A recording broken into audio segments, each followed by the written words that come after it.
চীনের রাজধানী বেইজিংয়ে জাঁকজমকপূর্ণ আনুষ্ঠানিক অভ্যর্থনার মধ্য দিয়ে চীনা প্রেসিডেন্ট শি জিনপিং বৈঠক করেছেন যুক্তরাষ্ট্রের প্রেসিডেন্ট ডোনাল্ড ট্রাম্পের সঙ্গে। দুই নেতার বৈঠকে ইরান যুদ্ধ, বিশ্ব অর্থনীতি, বাণিজ্য সহ বেশ কিছু বিষয়ে প্রাধান্য পায়। বৈঠকের পর চীনা প্রেসিডেন্ট বলেন, প্রতিদ্বন্দ্বী নয় বরং অংশীদার হিসেবে কাজ করা উচিত দুই দেশের।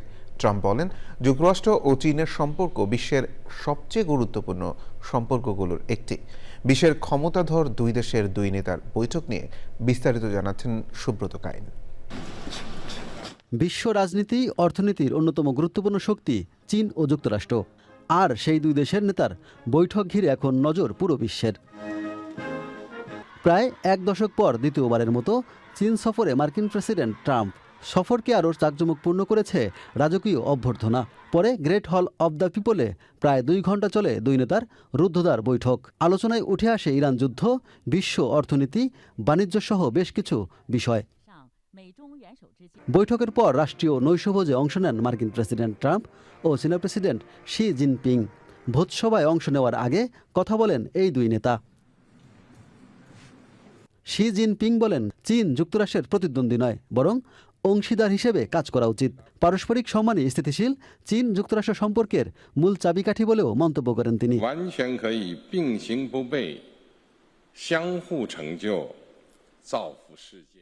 অন্যদিকে ট্রাম্পও শি জিনপিংকে বন্ধু সম্বোধন করে বলেন, যুক্তরাষ্ট্র ও চীনের সম্পর্ক বিশ্বের সবচেয়ে গুরুত্বপূর্ণ সম্পর্কগুলোর একটি। ট্রাম্প চীনের ইতিহাস, সংস্কৃতি এবং দুই দেশের পুরনো বাণিজ্যিক সম্পর্কের কথাও তুলে ধরেন তার বক্তব্যে। Samuel Shaw arrived on the first American trading ship to reach these shores in 1784. বৈঠকে গুরুত্ব পায় ইরান যুদ্ধ। হোয়াইট হাউসের এক কর্মকর্তা জানিয়েছেন, ট্রাম্প ও শি একমত হয়েছেন যে তেল বাণিজ্যের জন্য অত্যন্ত গুরুত্বপূর্ণ হরমুজ প্রণালী অবশ্যই খোলা রাখতে হবে। বৈঠকের আগে বেইজিংয়ের পক্ষ থেকে স্পষ্ট করা হয়, নির্দিষ্ট 4টি ইস্যুতে ওয়াশিংটন কোনোভাবেই সীমা অতিক্রম করতে পারবে না। তার মধ্যে অন্যতম ছিল তাইওয়ান ইস্যু।